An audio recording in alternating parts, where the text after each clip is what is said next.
This is the Mental Mettle Podcast, and I am your host, Coach Thomann. I'm a former athlete, teacher, coach, and athletic director that switched careers after surviving cancer and a stroke in the fall of 2020. But I'm also a dad of a son and a daughter that were successful high school athletes that went on to college. Now I use that experience along with my ICF coaching certification when helping teams, coaches, and athletes from all over the country. Each week, I will pose a specific question that will help coaches of all types better understand mental toughness. In the Mental Mettle Podcast, coaches will learn to help their athletes overcome adversity without being the adversity they need to overcome. And welcome back to the Mental Mettle Podcast. I'm your host, Coach Thomann, and I've got a great episode today. Thanks for joining. Thanks for liking. Thanks for sharing. I'm starting to get more comments, more likes, more shares. I love those things. So if you listen, I know there's a lot of you listen. Do me a favor, hit a like, hit a share, subscribe, just put it out there. If you like the content, almost every time somebody shares something, I get another listener. So help me out, share it, like it, do those things. It really helps out. With the algorithms and getting more listeners and all those things. I really appreciate it. And today's episode, I'm really excited about it. I realized it's the third episode in a row where I'm interviewing a college friend. And that's, it wasn't on purpose. I'm always looking for people in my life that are good examples of mettle and people that are involved in athletics of some way, shape, or form. So I had a couple episodes ago, I had Dan Cox, and he's a superintendent at a school. So he works with me has me work with his coaches. And then last episode was Jeremy Schubert. He's a coach at Central in Breeze, Illinois. Another good example. And it made me think, wow, I know some pretty cool people, and it's really good to be able to talk to them and get them on the podcast. And today's episode is a football official. Another friend from college, and this is from my friend Smitty. And Smitty's just one of those super confident, successful people that's fun to be around, and it's always been that way.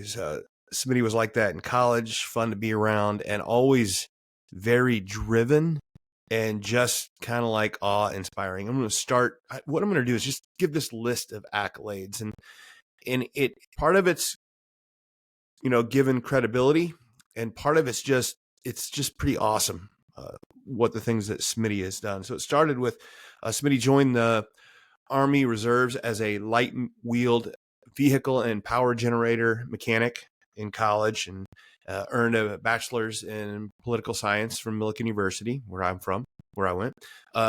Then obtained a master's in public policy and Juris Doctorate, commissioned as a first lieutenant in the Illinois Army National Guard after law school, practiced plaintiff's civil litigation, has worked as an assistant state's attorney, worked as a federal attorney for the Illinois National Guard, appointed a associate judge in 2015 in Madison County, Illinois, elected the circuit judge in 2018 for Madison and Bond counties, serves on the board of directors for the Illinois Judges Association.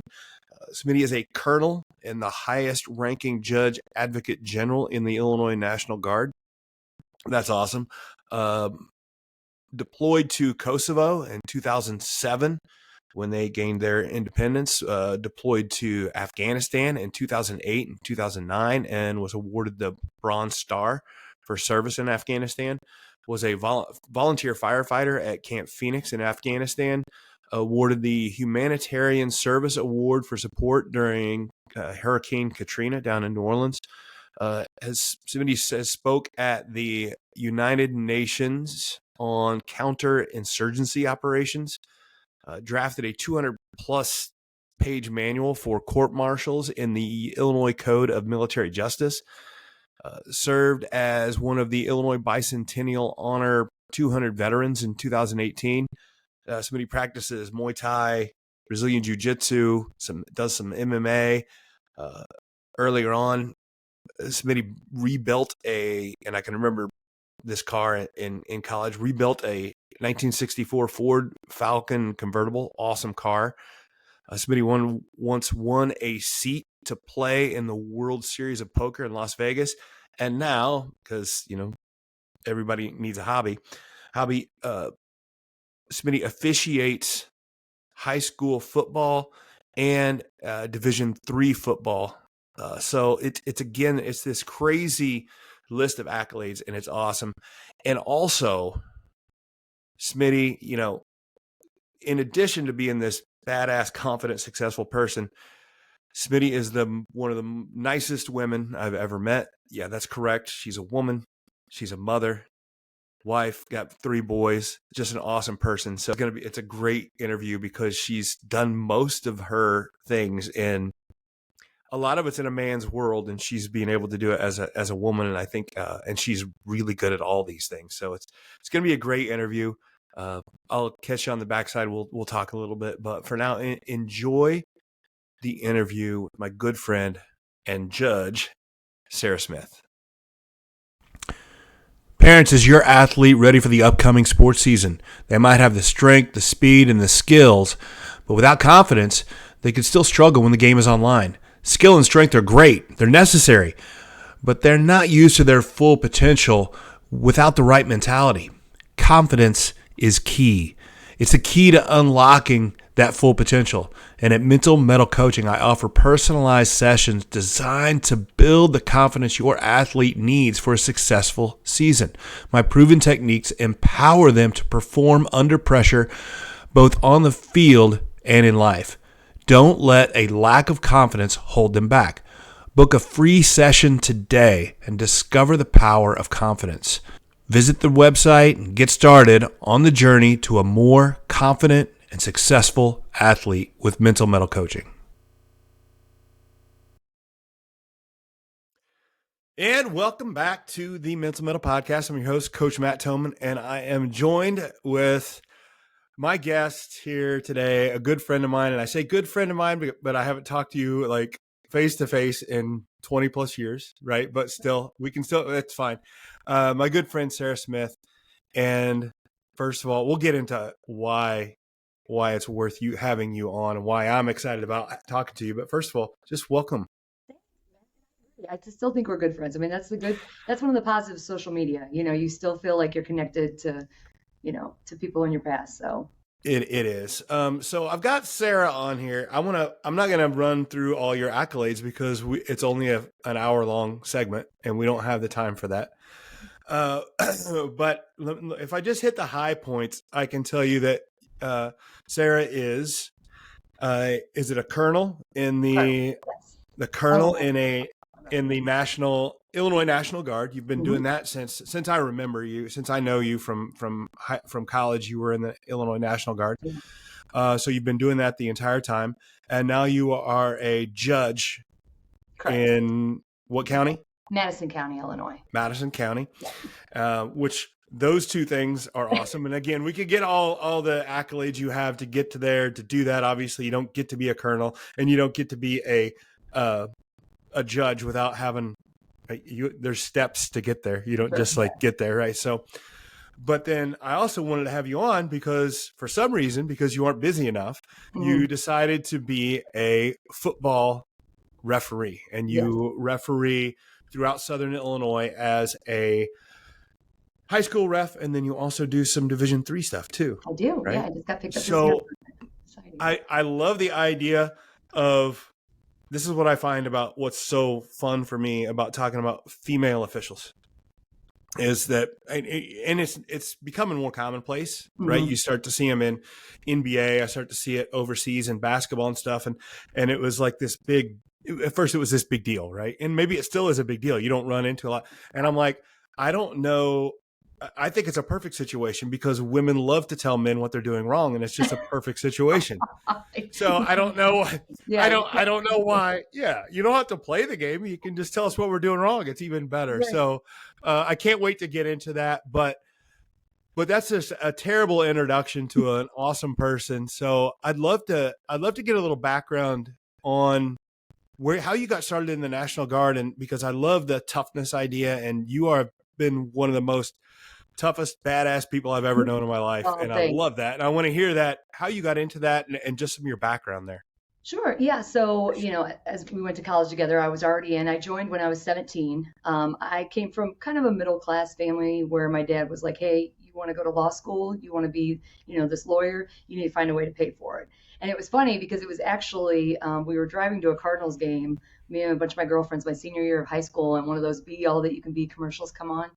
And I'm like, that's something I've always wanted to do. I've got, family members that have served, an uncle and a grandfather. And the girls were like, there is no way you're going to make it past basic training. And I'm like, what are you talking about? They're like, there's no way. You will not make it. Well, literally the next day, I, went to a recruiter's office, signed up. I had to get my mom. My mom had no idea that I was doing this, neither did my dad. And the recruiter came back to the house and knocked on the door. And my mom's like, what is going on? I'm like, Mom, I need your son. I'm joining the military. So it was it was something I've always wanted to do, but it was also a way to pay for school. And that's originally what I thought it would do is just, hey, let's get me through school. Let's get me through law school. Little did I know 30 years later, I'd be making a career out of it. So that's kind of how I Yeah. So, but the law school and wanting to be a lawyer was the end goal. Driving force. Absolutely. Yes. Yeah. Okay. Ever since I was a kid. And I don't know what it was, if it was just, watching Night Court and LA Law with my grandmother or what, but I was blessed as one of those kids that like always knew what they wanted to be when they grew up. So. Yeah.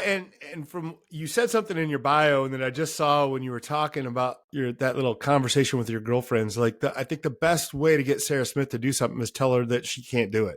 100%. That's almost how I've lived my entire life. It is, and which is not good for my husband. As a matter of Right. fact, it really is. It's like people's negativity of me or people telling me I can't do something just it just fuels my drive to do it even more. So Yeah. like that reverse psychology or something. I don't know. Well, yeah, I don't know if that's all good and bad. Like it seems like perhaps I could manipulate you to do whatever I want. Right. Right. Yeah. I mean, within guys. Yeah. Hopefully you're beyond that. Sure. So then I know you've in that service, you say making a career out of it, but you're also a lawyer as well. But I know that you've had some active service as well. Yeah, I mean, so when I joined, we were at a time of peace. I mean, I think the Persian War kind of kicked off, but I was blessed to have served for quite some time in a time of peace. But then I was first deployed to Kosovo. I think that was back in 2004, 2005. Had an awesome experience being part of.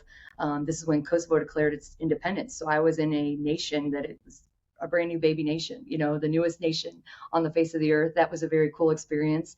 And then when I was there, I actually got a phone call from my boss in the Army, and he's like, hey, Sarah, I know you're deployed away from your full-time job. He's like, but Illinois is actually calling up. This is when, the war in the Middle East was picking up with Iraq and Afghanistan.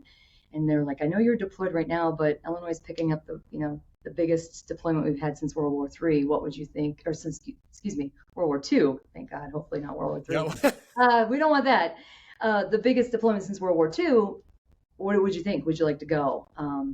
Thankfully, I had a wonderful boss at that time because I was in private practice who said, hey, go do what you've got to do. So then I got home from Kosovo, and 6 weeks later, I was on my way to Afghanistan. So I spent 13 months in Afghanistan. Yeah, well, and I know I read your bio. I mean, you're over there in active service, but you're also doing some legal work over there as well, right? Yes. Yeah. So I was there as a JAG, but I wasn't doing because I was an operational law JAG. And so a lot of folks tend to think, okay, what's a lawyer doing in a combat zone? We're not just sitting behind desks. I wasn't responsible for dealing with what we called, at that time, it was a battle drill 10. So if we had soldiers, and unfortunately we lost 37 members of our unit when we were over there. It was one of the deadliest years of the war. So I was responsible for doing investigations on that. I was responsible for making sure our soldiers knew what the rules of engagement were. At that time, we had a drastic shift in the rules of engagement because we had a president change there. So I had to travel across the country giving, rules of engagement briefs and just going to different combat outposts where soldiers, don't have access to JAGs, but they've got problems going on back home. They need a power of attorney. They need something. So I would go and travel to provide legal services to them. So it was an amazing experience. Yeah. And I really didn't think about this early on. We're going to get into like playing football and officiating football. But when you start talking about being overseas in an active combat area and then coming back to a 9-to-5 job, right? Yeah. That there is there's not a bigger issue I think we have right now in the country that people that struggle with that, like the mentality of coming from one to the next. And I don't even, I'm not even, I don't have enough credibility to even ask the right question here about, but what do you notice from that? What did you pick up? Like, what did you struggle with? What do I need to know about that situation mentally? Yeah, mentally, it's a switch. And I think even more so for folks who are like myself, reservists and National Guard members, because on the active duty, when they come back, they go back to a society, you know what I mean? They're back on their active duty basis where they've got all these services. They're around folks who are dealing with the same, you know, transition that we are. When we are citizen soldiers, we go back and we spent 3 days in out processing. Then it's like, hey, go back to being just regular average Joe. And unfortunately, you know, I think at that time, I think I was 27, 28. So I was a little bit more mature, but you know, a lot of those guys are 18, 19, 20-year-olds, and they're expected to come back after doing some of the most horrific things and seeing some of the most horrific things they've had to do.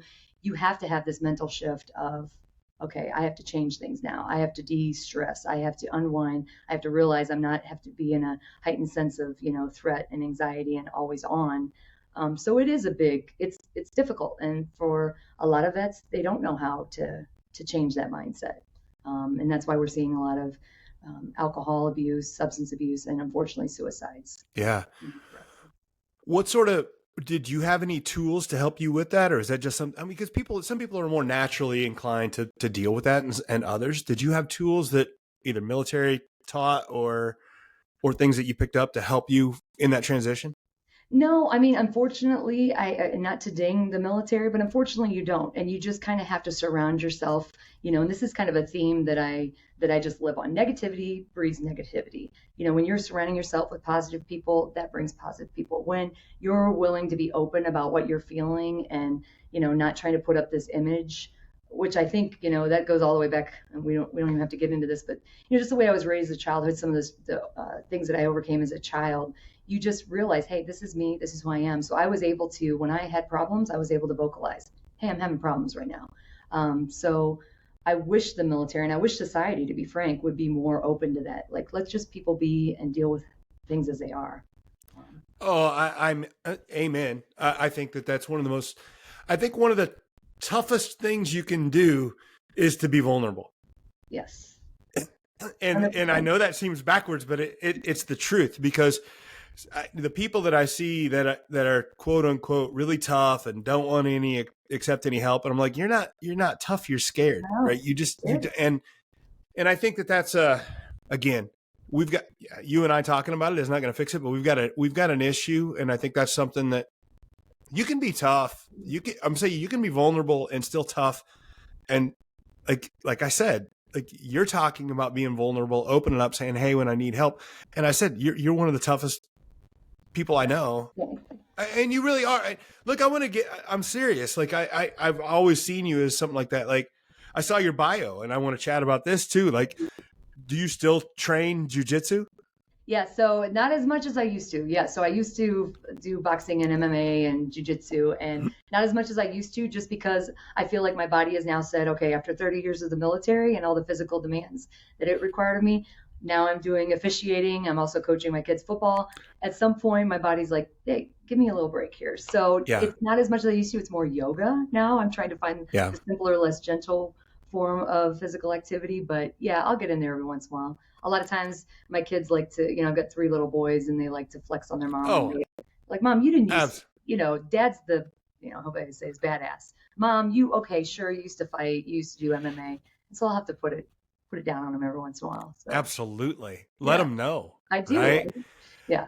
It's funny you say that, because I don't know if I told you this, but I picked it up about 1.5 years ago. Right. I did. I saw that you. I mean, it's like, yeah, I am. So but I'm talking all those things you're talking about your body. It's like, I'm not sure it's the smartest thing for me, but I absolutely love it. Like, I come home and with a black eye and everything's hurting. Yeah. And it was like, what are you doing? I'm like, I had a lot of fun today. You know, it's the best. So, but like dripping in sweat, and you hurt, you ache, and you smell, and it's the best feeling. And not all of it is your sweat either. No, it's not. It's not at all.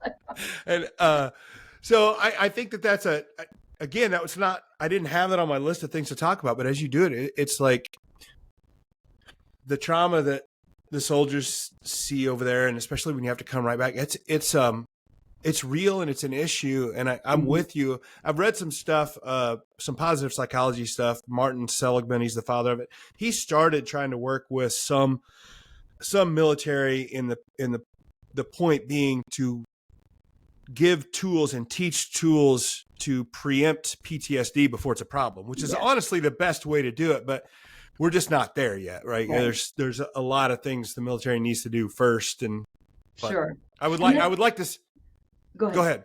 No, I was gonna say, and that's kind of my segue too. That's what I am trying to do with, because veterans, they joined for a reason, and even if, let's say they joined for, to pay for school, something about the community and the culture of being a military, you want to serve. So what I've been trying to do is, especially with officiating, and I'll know we'll get into this, but that's kind of my way now that I'm closing down the chapters of my military career. That's my way of kind of giving back. And so if we can get vets involved in something where they're, I hate, this sounds like a cheesy term, but being a part of something bigger than yourself, that is healing. That is where that's kind of how I dealt with my own PTSD from, whatever I dealt with in the military. It's just giving back to a bigger purpose. And so, for me, it's sports, it's officiating, it's doing those hard things that still, challenge me. And so that's where I think if we can get vets to realize, hey, look, just because you may be out of the military or may, no longer serve, you can still have a way to give back. It's just that. I think that it's certainly true for the military, but I think it's true for everyone. You have to be finding something that's bigger than yourself, because you're going to you always let yourself down. And if that is your only identity and you're not successful or even taken away from, like, if you're in the military and you're not there anymore, you're like, I don't have an identity. You have to have something else. Agree. Yeah. Totally agree. Yeah. So talk to me about, I know you've been a judge now since, is it 2018? So I was a circuit judge 2018. That's when I ran. It was an elected office, but I was a judge for about 3 years before then. So it's been about 10 years on the bench. Yeah, it's still a wild ride. I'd still walk into the building and the deputies would be like, hey, good morning, Judge. And I'm like, who are they talking to? Like, what? Oh, wait, it's me. Oh, my God. I wanted to introduce you as Your Honor, but you wouldn't have it. So no, I told you. I was like, it should be Smitty, but I gotcha. Talk to me about that career. And you're the only judge I know. So tell me about it. It's been amazing. I have been so blessed. This is truly the best job in the world. It's the greatest job in the world. It's also a huge responsibility because, people usually when they go to the courthouse, we say it's like one of two things that are good days. You're either getting married or you're having adoptions. Anything else involving the courthouse is not a good day for you when you come to the courthouse. So, it's a huge responsibility. I started off in the family division, so I was, making decisions on, where the kids should go and how things should be, divvied up, and then moving into where I'm at now, where I'm dealing with a lot of, I'm on the Veterans Treatment Court, for veterans who end up picking up charges or running into the law. But I'm also dealing with a lot of civil cases, and so people who are injured, that sort of thing. So it's a huge responsibility, but it is truly like just the culmination of my career, and I'm very happy to be here. It was kind of for some folks maybe because I got on the bench. I think I got on when I was 37, and so don't calculate the age there. But I got on the bench when I was a little bit younger. You know what I mean? Than most would think. But that again, people had so many concerns about my age or whatever, or my what they perceived to be my likability. I just used that and focused it to be the best judge out there. And I'm up for retention here at the end of this year, and we just got our ratings, and I did pretty well in my ratings. So it's been great. Coaches, do you dream of guiding mentally tough athletes towards a championship? Kids that are resilient, persistent, and unshaken by setbacks. Well, in today's world, those athletes aren't born. They have to be developed. Many athletes face significant challenges and risk burnout. So how do we foster that mental toughness without overwhelming them? Well, introducing the Ember to Inferno program, Building Mentally Tough Athletes. This series is designed specifically for coaches, offering a deep dive into your own journey of mental toughness and equipping you with practical tools to build confidence and belief in your athletes.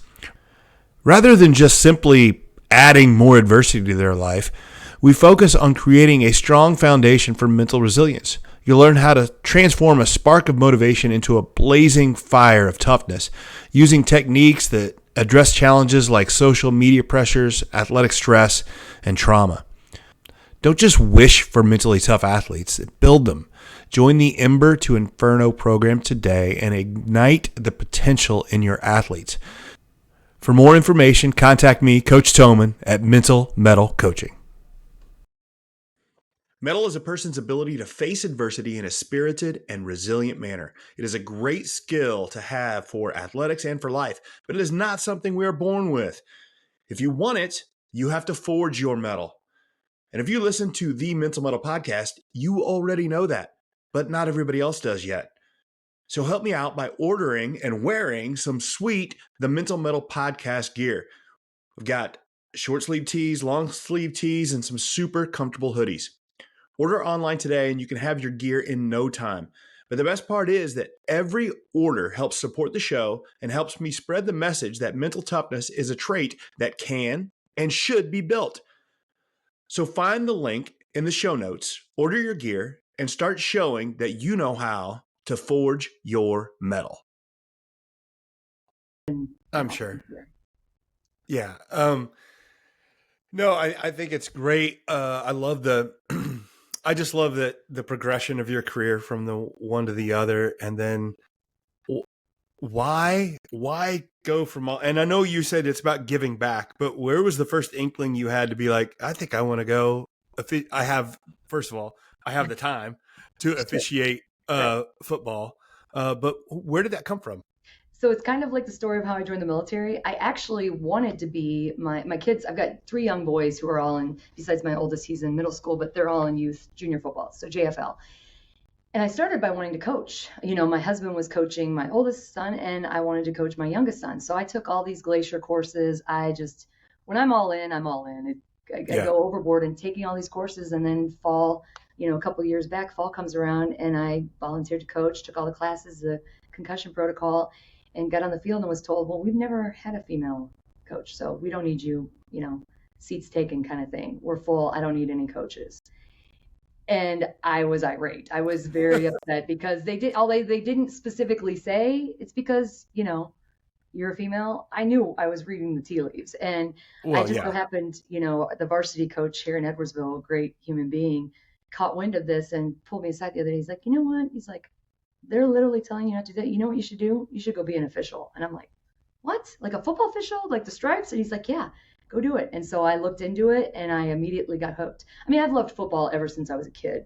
In law school, I hosted the only female flag football team, and we kicked some butt in intramurals. You know what I mean? I've always loved football, and it kind of fits just being an official and having to know the rules. And if you've even opened a rules book on whatever sport it is, it's written by a bunch of attorneys and the language is crazy. So it kind of just fit. And then I got hooked. I had my first taste on the field and just being a part of the game, and you couldn't dissuade me otherwise now. Well, even the best part about that is it's written by attorneys and it's very legalistic, but probably even more than our usual laws that you have to interpret. Like there's so much interpretation.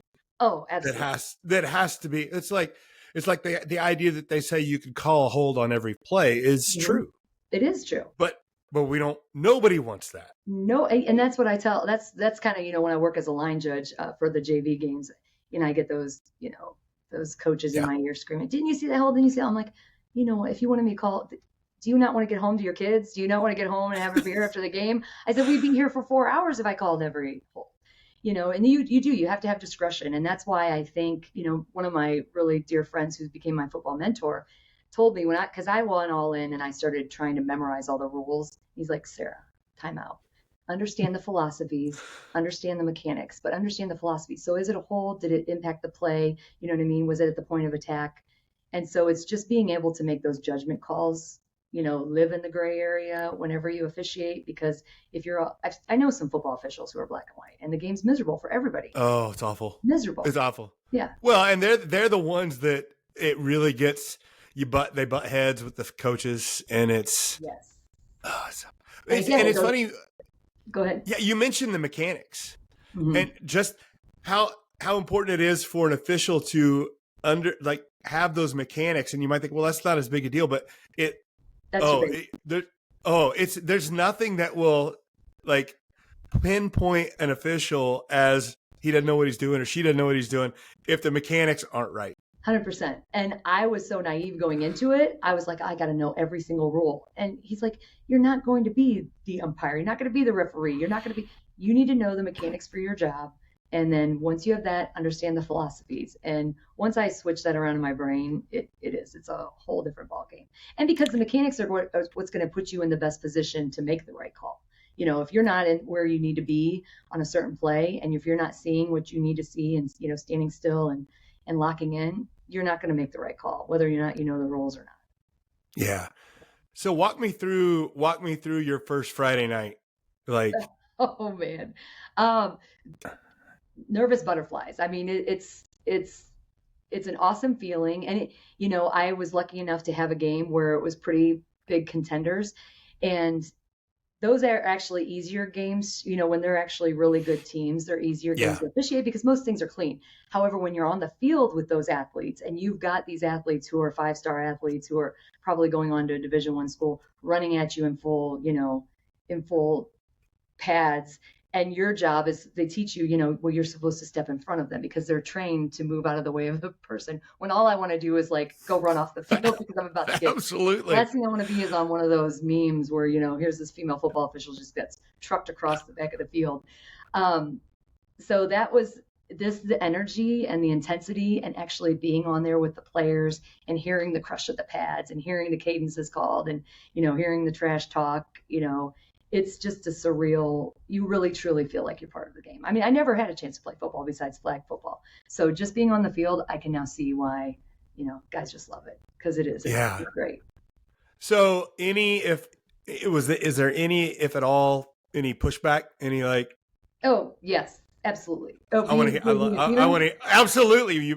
First of all, you get it just as an official, period. Oh, yes. And I'm just assuming it's worse as a female. It's horrible. And unfortunately, it's not just the coaches. I mean, I haven't had any real problems with coaches. No, I wouldn't expect it's the coaches. Yeah. Maybe, but yeah. Not a whole, I mean, they'll inquire like, oh, how long have you been doing this? What are you doing? And because I will be frank, I am a newer official that has been blessed, to kind of get into some varsity games and then to get picked up on a Division III crew. So I will wholeheartedly understand where some might be nervous about that. But, this just goes to my theory. Well, hard work can overcome a lot of things. I mean, granted, you still need to get your snaps, but you can watch film. You can, what I mean? There's other things you can do to, propel your career.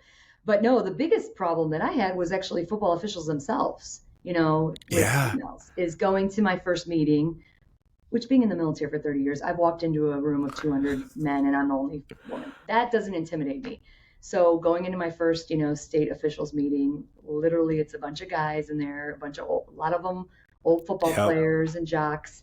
And I walk in and it's literally crickets. And I'm like, oh, here we go, And I get in there and it was one of those like, why do you want to do this? What are you doing? What are you, the DEI hire? Are you, you haven't even played football before. And and then they start quizzing you on certain things. And I've found a great group. And there's a minority. It's not all of them. A lot of them, I would say 90% of them are very welcoming and very excited because, first of all, we're just short on officials across the nation. Absolutely. So I think they're just welcome for, another able body. Some of these guys have been doing it for 30 years and hobbling. Their knees are all, broke down, but they love the game and they love the sport and they want to give so much. So I think they like seeing fresh faces come in, but you do get the 10% that are just like, come on, you're a chick. What are you doing? Go ref, softball or volleyball or something. Why'd you have to do that sort of thing? And I think it's what you talked about it is one of our biggest responsibilities as a person, as a human, is to find that positive energy and seek it out because it's always there. Like it maybe be more because you're a female in a male position, but it's always there, right? Mm-hmm. You have to do something. It's part of your responsibility to go seek that out. It is because, and it took me a while. I'll be frank. I had a couple of, and I don't know if you want me to share those stories, but I had a couple of negative experiences originally, being told because I missed, one of the mechanics stopped the clock. I didn't do it at a play. And he was like, next time you don't do it, this is, in a JV game on a Tuesday night, 7 o'clock. Next time you do it, you're going to do push-ups. And I'm like, what? Like, okay. And so I didn't stop the clock. And literally during the game, here I am, at a break while I'm knocking out 10 push-ups. I'm thinking this is just the way things are. I mean, that's my military mindset is like, hey, this is what you do. I go home and my husband is like, wait a second. You were literally, the game was happening. The teammate was right behind you and you're doing push-ups on the field. He's like, what the heck were you thinking? I just thought that was like your initiation. Like, this is, we're very physical. And here's Sarah knocking out 10 push-ups because I forgot to stop the clock signal. Come to find out wasn't really the best. No, I wouldn't suspect that it is. Yeah. So I got moved into a different group of folks who've taken me under their wing, and they're absolutely amazing human beings. And we have fun. And you've got to, when you're, you got to find your group that you can jive with and that you can, make fun of your mistakes, because we all make them. Every single one makes them. Yeah. My white hat makes them. And, you just got to find that group, like you said. Now, you repped out 10 perfect push-ups, right? Yeah. Absolutely. And I don't think he thought I was going to. I don't think. Yeah. I think I think that was part of it. You're like, I'm sure he was thinking I was going to get on my knees and do girl push-ups or something. I'm like, no. I broke the plane and I was doing the push-ups. Yeah. Absolutely. Yeah. So but what I think is really what I want to dive into is you are a non-football player. Yes. You're a female. You are an outsider in this world, which gives you a different perspective on the sport. And that's what I really want to hear about. And I would like to know, like, what do you pick up with coaches and players that you're like, why are you doing this? Right. Yeah. Are you talking about like coaches and players asking me why I'm doing this, or are you wondering what? No. What you see, actions and thoughts and things that players and coaches are doing that seem, I just want your insight, because you're an outsider looking in. You have a different perspective. Sure. I think the number one thing that I see, and it goes back to my philosophy of negativity breeds negativity. And so when you have a coach that, either we miss a play or their players mess up, and this coach is just like losing it on the sidelines, whether it's to their players or to me or, to anybody else, you can physically see that manifest in their players. You can see them, and then they start grumbling. I mean, it's amazing what you can hear, even as a line judge or even as a back judge, with these players and how they talk to each other. And it's amazing the power of positivity when these players are picking each other up versus pointing fingers at each other when they screw something up, or when the coach is positive, if there's a missed call or something like that. It's just amazing the way it changes the nature of the game and the feel of the game. And I think if coaches would realize that, sometimes they need a butt chewing. Sometimes they're just, totally screwed up. There's ways that you can do that with a player, and there's also ways you can hype up a player, because I feel like those players themselves, especially at the high school level, I mean, they're the, biggest critic. And when they mess up, they know they messed up. The last thing you need is like other players pointing it out or the coach pointing it out. But I've just noticed just the vibe of seeing certain teams succeed when they were down just because of the positivity, and then seeing how they're down and then they just keep losing and losing and losing, and just the vibe of the whole game, even afterwards, it's just a heavy vibe. So I think that's the biggest thing that I've noticed. I think one of the things that I bring that maybe my male counterparts don't bring is I think I'm able to de-escalate a situation a little bit better with a coach. I think men, no offense, but they, it's like you're flexing each other. You're just flexing. It's like, well, I'm the official, and well, I'm the head coach, and then it just elevates where it's like, hey coach, tell me what you saw. What did you see? How did I miss it? Okay. Just talking him through it, explaining to him what my responsibilities are. Because I would also be surprised, this goes into your question, how many coaches think that literally don't understand that we've got officials have certain jobs and we are keying in on certain areas of responsibility. And I think some coaches just think we're supposed to catch it all, no matter where it's at on the field. And if something happened way over there, he's, chewing my butt for not calling it. So just being able to de-escalate the situation, communication's key, with those coaches. Yeah. I don't always think, in a situation like that, more testosterone is probably not the answer. Right. And so I think I'm sure it certainly helps you. I love I don't love all of it, because I agree with what you're saying, is that coaches have such more impact on their players than they think they do, good and bad. Oh, absolutely.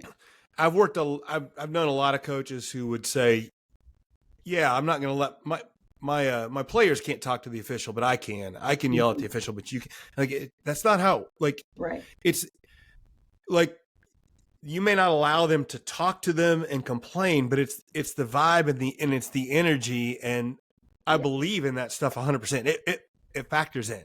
Yeah. All it takes is one coach to make or break an athlete. I'm telling you, it's just one coach throughout their lifetime can either make the world a difference, or they can break them. I'm not to get into it, but I feel like that's the job that I do now. The business that I do now is I can talk to an athlete who is struggling, and it is very easy for us to pinpoint the moment it happened. And it's usually off from one individual. Now it shouldn't be that way. Right. But young players don't get that. And sometimes they aren't able to see past that. And it's, this one coach is in my way. Mm-hmm. How many players do you know? And you know a lot of people that you say, well, I used to play volleyball, I used to play softball, baseball, basketball. It was great until so-and-so ruined it for me. Yes. That is like one of the most common phrases you'll talk to anybody who used to play a sport. Now, part of it is you know what I mean? Don't want to say the fact that I'm not all that good at the sport, and but it's a real common thing for people to say, and yeah, it's interesting for you to be. I like hearing it from you that you can see it, because you can see it and you can feel it. Like it's literally a vibe, and that's why one of the things, especially the crew that I'm working with on my Friday night crew and my college group, they are so good at, because there are officials that they don't have to talk to the players, but they are so good at, like, you see something that a player has done, simple as just lifting another player up off the ground after, or small things where you notice that they made an adjustment that they could have hit this player and it has still been a legal call.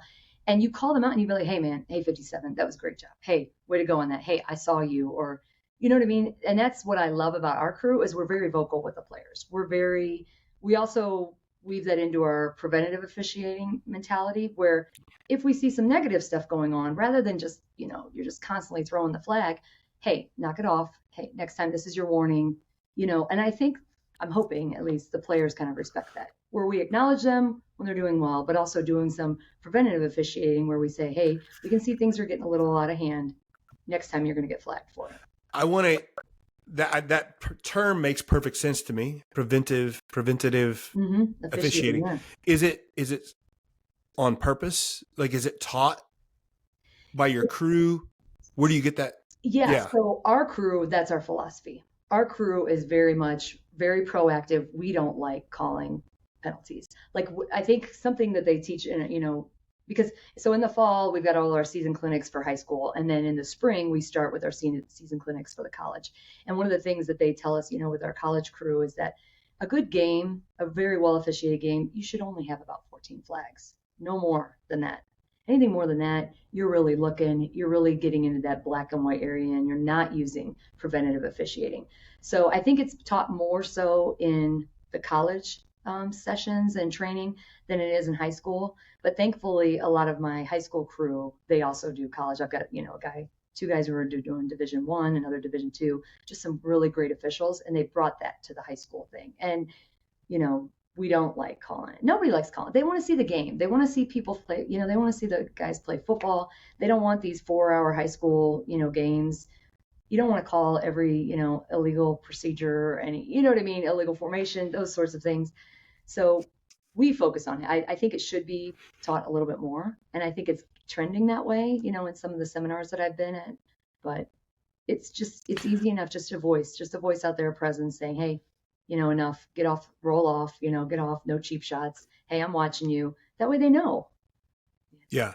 What's whenever you say those positive comments to the players on noticing things they do or don't do or whatever, what kind of feedback do you get from players and coaches? The coaches are great. The coaches are always like, just for instance, last night I did a JV game and, there was somebody, the formation was up and I was telling them, hey, you need to tell 60 back up, back up, back up. They're like, oh man, thank you. Like you could have just called that. I'm like, no, why stop the game when you, so coaches were very appreciative. I think that some of the kids, yeah, I call them kids, but some of the players, I think they're surprised. And a lot of them too, they get all flustered and they're like, oh, thank you, sir. Yes, sir. I'm sorry. I didn't mean to call you sir. I mean, ma'am. I mean, thank you, ma'am. I'm like, hey, you're good. Don't worry about it. Just go ahead. So they definitely respond positively to it. I love that. I can see where another coach would be upset that you're not giving them a penalty, but I would always appreciate that.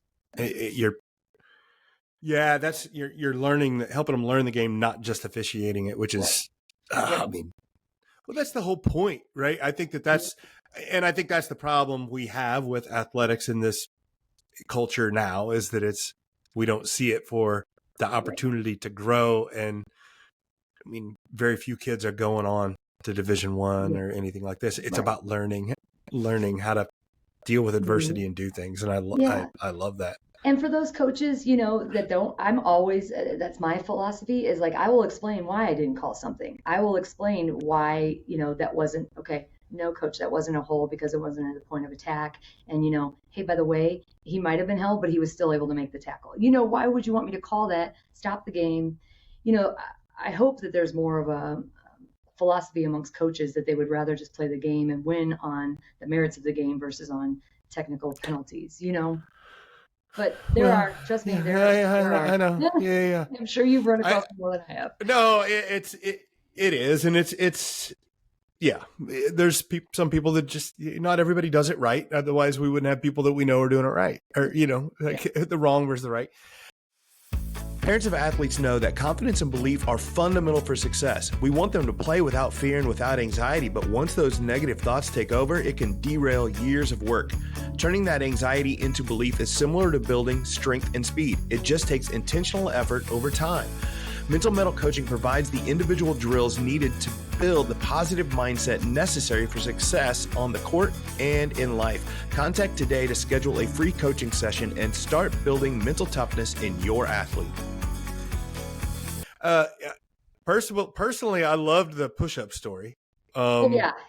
So any other like tidbits like that? Oh no. I mean, I went to a college clinic last spring before I got picked up because I was interested, and I was saying something about getting on a crew and they're like, oh, the only reason why you got on, the only reason why you absolutely is just because you're the DEI. That's the big thing. The DEI, I'm the DEI, another guy, when I got picked up on my varsity crew was like, yeah, I knew you'd get picked because that's kind of the thing. So it's all competition. And I understand the frustration because there are guys that have been doing this for a while who aren't on a permanent high school Friday night crew or who haven't been considered, for college. And I understand the frustration to see, a female come in. And I'm not naive enough to think that doesn't give me an edge. I am absolutely not naive enough to think that. But what I will tell you is that I will work just as hard and I have studied just as hard. And, for what, like I mentioned, for lack of snaps actually on the field, I'm going to make up for that by watching probably 10 times more film than you've watched. Do you know what I mean? So I do understand the frustration, but it can get old. I do. It reminds me of something I talk with athletes all the time on the fact that there are things that we can control and there are things that we can't. Some of those things that we can't control are negative and some are positive. Mm-hmm. Like it's just that, like most of the players out there that you're officiating, especially when you get to the division, even the Division III level. Yeah. A lot of them work really hard, but a lot of them are born with a whole lot of genetic gifts, right? They get on the field because of something they have no control over. The fact that you get more opportunities because you're a female in this job and the DEI thing, okay, but you can't control that. You didn't do that, but it's still your job to focus on the things you can control, which is work as hard as you can, do as much, and do your best job. Right? Yeah. We just can, yeah. That's the pressure that I feel as a female in this job. I mean, that gives me even more pressure because I know right now, and this is not like I know right now when I'm on the field, I guarantee you a lot more folks are watching what I'm calling than they're watching the others, which for any other female who wants to get in this business, that makes it even more for me to excel at what I do because I am being scrutinized a lot more. I'm not going to just take Absolutely. it for granted. I'm not just going to be like, hey, I'm a girl. I can, do this. No, you best believe I'm working my ass off even harder because I don't want to ruin it for all these other females who may want to come out and, do Oh, things. absolutely. I'm sitting at home a couple weeks ago.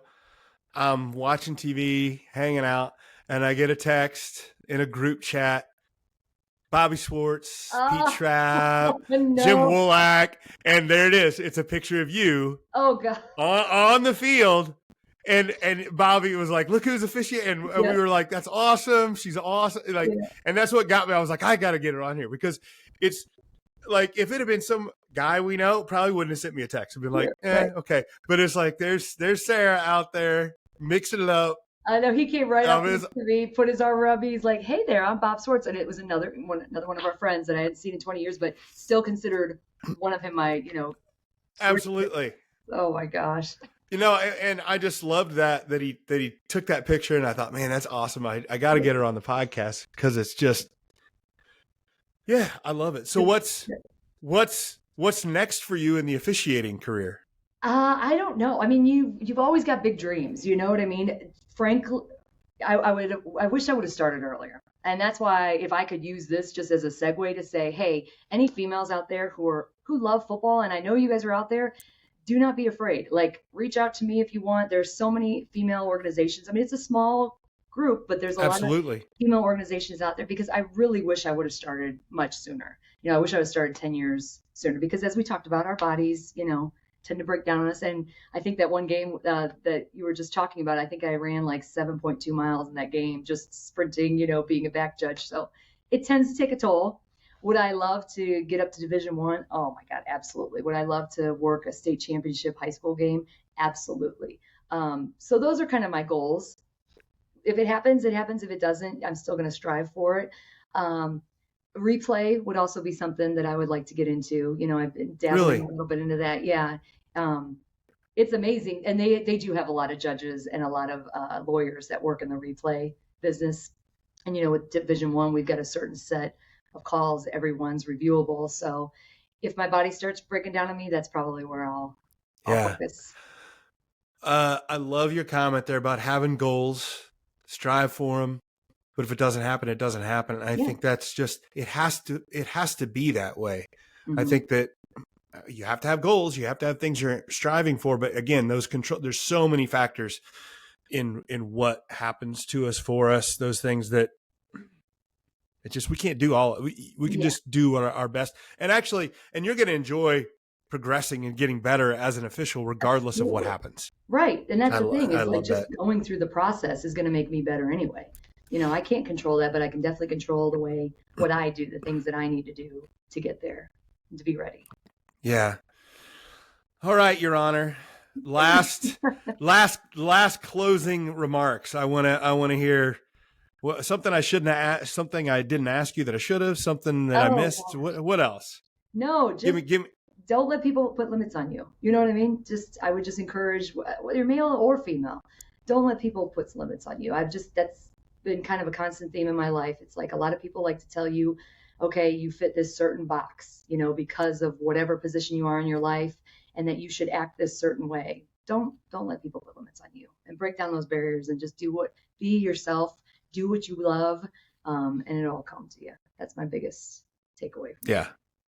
I love it. It's great advice. And you are a shining example of that right there. And I love it. That's why I love you. It's awesome. It's fantastic. So, wow, it's been a great conversation. I told you it'd be great. No worries. Very nervous. Oh no, you should. That's funny. All the things that you do that I make you nervous. Yeah. No, it's been a great conversation. I can't thank you enough for coming on, Sarah. I really appreciate it. Thank you for what you do, because I think, and as we talked about, with my own kids just struggling with their own, and I feel like I'm, educated enough on those things. What you do is huge, and it's needed, especially in youth sports. It's become such a competitive, it's not like when we were kids where you could play multiple sports. And I'm sure you've talked about this on your other podcast, but thank you for what you do, because it's worth bringing up, because I know that you have talked to me about how my boys are struggling with some stuff like that. And since you brought it up, I'll mention it, but it's like you and your husband are military, you're tough people and stuff like that. But the amount of pressure that we put on kids, and it's not you or your husband, it's the system. It's the system. It's more than they're ready for, right? And I think that's what people miss when people talk about, oh, kids these days are soft. I'm like, okay, say that all you want, but it was not the same when I was going through stuff. And kids, it's more than they can handle, the pressure, too much too early. It's too much for us not to give them tools to deal with it. 100%. Right? Yeah. I think if we give them the tools and we teach them to do it, it's all the better. But to just say, suck it up and you'll be fine, that's unfair. Right.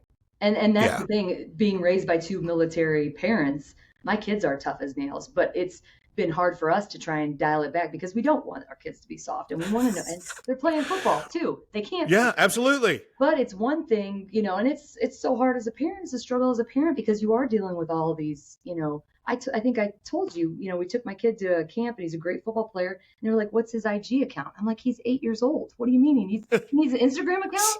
Yeah, you don't get invited to these camps unless he's got an Instagram account. And I'm like, oh my Lord, like 8-year-old kid just don't let him suck you into that.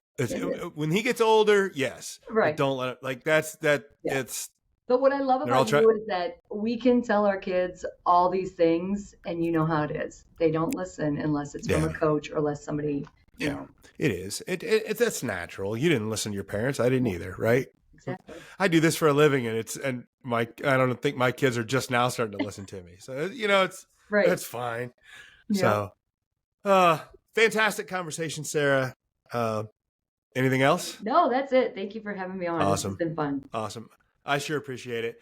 Thank you. All right. And we'll talk again. We'll not wait 20 years. How about that? Absolutely. I would agree with that. Sounds good. All right. All right. Thanks, Sarah. All right. Bye. Parents, is your athlete ready for the upcoming sports season? They might have the strength, the speed, and the skills, but without confidence, they could still struggle when the game is online. Skill and strength are great. They're necessary, but they're not used to their full potential without the right mentality. Confidence is key. It's the key to unlocking that full potential. And at Mental Mettle Coaching, I offer personalized sessions designed to build the confidence your athlete needs for a successful season. My proven techniques empower them to perform under pressure, both on the field and in life. Don't let a lack of confidence hold them back. Book a free session today and discover the power of confidence. Visit the website and get started on the journey to a more confident and successful athlete with Mental Mettle Coaching. So Sarah's one of those examples of people that you listen to them and you talk and you're like, man, I should have done more with my life, right? Like it's and I'm not, I'm not beating myself up or anything like that. But sometimes when you watch or you listen to some of the things Sarah's done, you're like, man, I could do more, right? I could accomplish more. And I think that's and I don't want that to make you think you're lazy or not doing anything, but it's because it's never too late, right? Like Sarah's just this driven individual that's able to just see what she wants and goes and works towards it. And I think she's just an inspiring story of what we can accomplish when we put our minds to things and against some odds. It has to be, she kind of blows it off a lot of it with her situation, but it's hard, I'm sure, being a woman, being able to do a lot of those things. But bringing it back to the Mental Mettle Podcast and me working with athletics and stuff, and since this is really a lot for coaches, I think I do love her perspective on just the positive energy. And when she's worked in so many different things in the military, in a law office, as a judge, now as a referee, and just when somebody like her from the outside looking in is talking about how important positive energy is, I think we need to take note.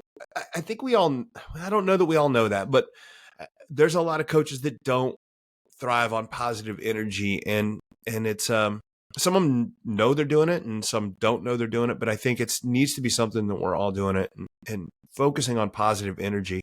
And I was glad to hear her say that she can see the difference she's got this very impartial view of a Friday night football or Saturday football game and how the coach, how the positive or the negative energy plays such a part in the players and how they're performing. And that is certainly true for who wins and loses the game. But I think that it goes well beyond that, because we always talk about on the Mental Mettle Podcast, this is not about wins and losses. But I think that you need to be preaching and practicing how to operate positively, because that's what we're wanting our kids, our players to pick up, right? How to deal with adversity in a positive manner. And that is what mettle is. You've heard me talk about the word mettle. Mettle is the ability to face adversity in a spirited and resilient manner, and to do things with spirit and positivity and enthusiasm, and regardless of how hard it is, to do it, with that positivity. And I think for her to say that she notices that is probably the best thing I could have heard from her. It's just, I believe in it so much, and I'm glad that, she's from the outside looking in is able to see that. So hope you enjoyed the podcast. Hope you enjoyed that interview. It was one of my all-time favorite interviews, just to be able to talk to somebody who, a friend of mine I've always admired, and who's done so many things, and was, excited to come on the podcast and share her story and share some tidbits of wisdom for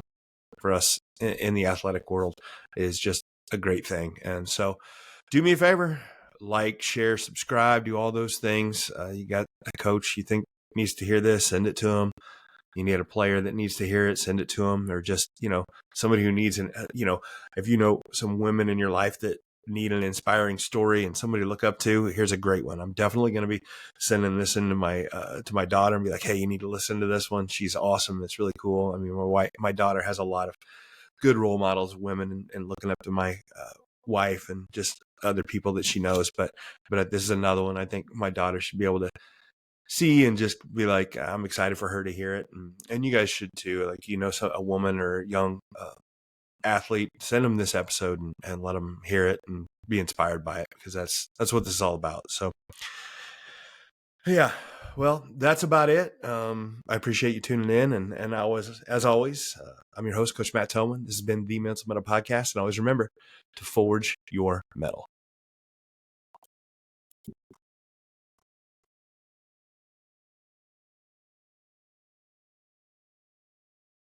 Thanks again for listening to the Mental Mettle Podcast, produced by Coraggio Media, sponsored by QuickCut, a video management platform for every level of play, and by Mental Mettle Coaching, helping athletes learn to face adversity in a spirited and resilient way.